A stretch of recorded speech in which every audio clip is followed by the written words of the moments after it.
G'day mate and welcome to prediction time. This week, round 12 of the A-League, some big games this round, let's get into it. First up, on Tuesday night, Western Sydney played their third straight home game hosting the Wellington Phoenix. A lot of negativity surrounds the team in black and red, and most of said negativity and controversy has been caused by the fans. The Western Sydney Wanderers have been booed off the pitch in the last two games, with the red and black bloc walking out of the stadium an hour into their Melbourne City clash. While the Phoenix are really punching above their weight, sitting in 6th at the moment, not losing since November 24th, 2018. So although their last draw came thanks to a lot of last-ditch defending, the Knicks still haven't lost in a while. This game should be quite good, with Western Sydney Wanderers expected to be in the position Knicks are at the moment, and the Wellington would have expected to be where the Wanderers are at the moment on the table. The Wanderers have only scored 3 in the last 3 games, which is worse than the Mariners, while the Knicks have bagged 5 goals in the last 3 games. Although the Wanderers team's quality, considering the better form and confidence at the Phoenix, should allow them to hopefully continue their unbeaten run. I believe they will do this. Unfortunately for the Wanderers, this game won't be like the 3-0 rumping they did earlier this season. The Knicks have found their mojo, while the Wanderers' fortune seems to be getting worse and worse. So I think a 2-2 draw as the Wanderers team on paper is better, but the form of the Knicks shouldn't be overlooked. Now on to the rivalry game between Adelaide United and Melbourne Victory. Melbourne Victory aren't losing, but don't look the same as they did before Honda got injured, and although they are still 3 points off the top, they do rely heavily on their stars. But their reliance has shifted from Honda to Toivonen, with Ola scoring 6 goals in his last 5 games, as well as scoring 100% of Victory's goals in his last 3 weeks. If Adelaide can mark him out of the game, they might be able to get a result.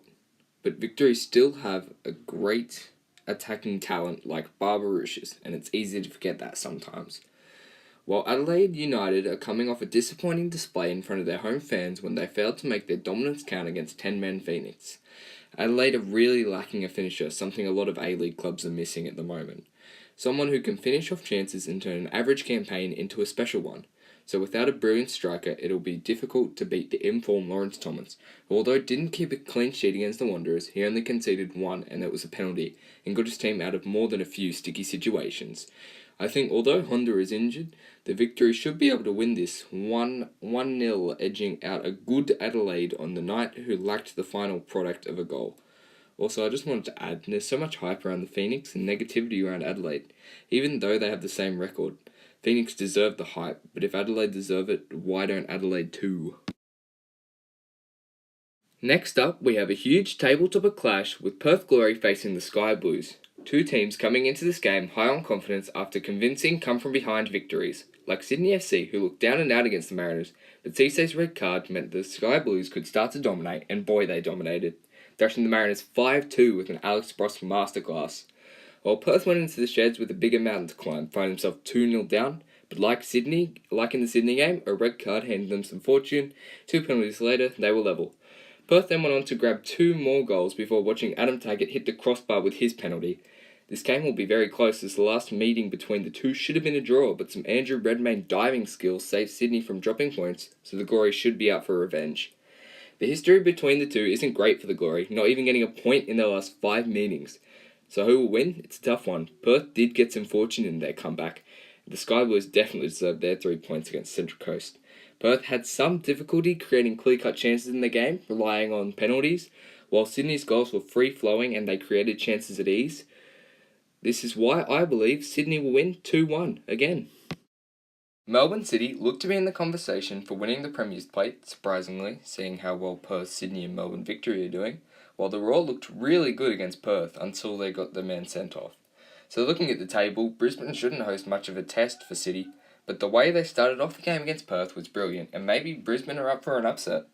Although Roar have only gotten 1 point since the start of December, they look like a different team in the last 3 weeks. Brisbane have challenged top table opposition like Perth and Sydney, but unfortunately just missed out on getting at least a point.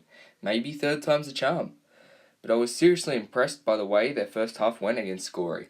I do believe they have a chance, while City have just been doing City things, winning again and keeping the opposition at bay, mostly. With the best defence in the league, I think unfortunately for the Roar, City will edge this one out 2-1. However, I do see Roar getting at least 3 points in the next 3 games, not counting this one of course. Next up, the Central Coast Mariners travel across the ditch to take on the in-form Wellington Phoenix. The Central Coast Mariners looked brilliant against Sydney until Khalifa Cisse was sent off. While the Phoenix also had a man sent off in their game, they managed to keep the scores level, somehow. So although the Mariners' results have been appalling, this game might be closer than many people believe. The Mariners have scored 4 goals in the last 3 games, but their defence is the problem why they're not getting any points. Melbourne Victory have the exact same goal scoring record in their last 3, and they've picked up 5 points, while the Mariners have picked up 0 thanks to their defence. The Mariners have conceded a whopping 11 goals in the last 3 games, so if they want even a point, they'll need to strengthen their defence. Considering the Knicks have scored 5 in 3 and conceded 2 in 3, the Wellington Phoenix haven't lost since 3rd of November, while the Mariners haven't won a game since 23rd of February 2018 against this current opponent, Wellington Phoenix. This is as good as a time as ever for the Mariners to get a win, as the Mariners have won 3 out of the last 5 meetings between the Knicks. Wellington won the last time, and that was their first win in the last 5 games between the two. Mariners have also kept 3 clean sheets in the last 5 games, so history does point to a Mariners win. But form suggests that the Knicks will win. I'm going to go with an upset here, with the Mariners winning 2-0. I am a fan of the way Mark Rudan has turned around the fortunes of the Knicks, and I believe that as long as no one gets sent off and the Mariners start the way they did against Sydney, that they can really cause an upset. Next up, the Melbourne Victory host the Newcastle Jets. Starting off with the Jets, who really need to start picking up some results as the top 6 is getting further and further away from them, while Melbourne Victory are in reach of Perth Glory and are just waiting for them to slip up. Melbourne Victory remain on their 9-game unbeaten run, and Roy O'Donovan's back to his scoring best, hitting the back of the net 3 times in his last 3 weeks for the Jets, while Victory's star striker has scored 6 in his last 5, Ola Toivonen. An issue for the Jets could be their inability this season to get points against, air quotes, bigger teams like Perth, Sydney, and their current opponents, the Victory. The Jets have 3 wins this season, and they've come against the likes of the Western Sydney Wanderers, Central Coast Mariners, and the Raw, who all aren't the biggest teams anymore. The only good, air quotes, result against a big team was their 1-1 draw with Sydney. That's why I believe Victory should really outplay the Jets, winning 3-1.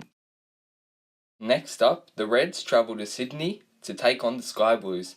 This is the first meeting between the two since Adelaide won the FFA Cup, so the Sydney boys will be craving some revenge. Sydney have been spectacular since losing to the Knicks, not losing a game. The Sky Blues are coming off their 5-2 demolition of the Mariners, and Sydney FC will only be expecting to continue their run of forms in front of the Cove. While the Reds' season started off promising, but has become average, finding themselves in 5th, 4 points off 4th, and 4 points off missing out on finals football. Adelaide's season is the definition of mid-table mediocrity. Adelaide are, however, still in reach of the Premier's plate and could bring themselves into the competition with a win against high-flying Sky Blues. The only issue with Adelaide is their lack of goal-scoring attackers, while Sydney's team is brilliant everywhere on the pitch and, like Victory, are waiting for Perth to stuff up to go top of the table. In Adelaide's game against the Knicks, somehow the Reds failed to score against the 10-man Wellington. The Reds lacked the goal-scoring players other than Craig Goodwin. This is why I believe Sydney will win this game 2-0. The last game of this round sees the Perth Glory host the other team from Sydney, the Western Sydney Wanderers. The Perth Glory are coming off an impressive comeback against the Brisbane Roar, and before the sending off, the Roar really brought some of the Glory's weaknesses into the light, and it'll be interesting to see whether Sydney and Western Sydney can use these weaknesses against them. While the Wanderers are looking to put their disappointing start to the season behind them and looking to hopefully make the playoffs, it's very unlikely, Baum Johan became only the second Wanderer to score more than 1 goal this season. Even the Central Coast Mariners have 3 players with more than 1 goal. Payne, Simon, O'Neill. The only way for the Wanderers to impress the Red and Black bloc is to make the finals. The Wanderers are a big club with a poor team. I can only see one winner in Perth. As the Wanderers' poor form continues, Perth will win 2-1. Let me know your predictions down in the comments below. Thank you for watching. Please like and subscribe. Have a nice day. Bye.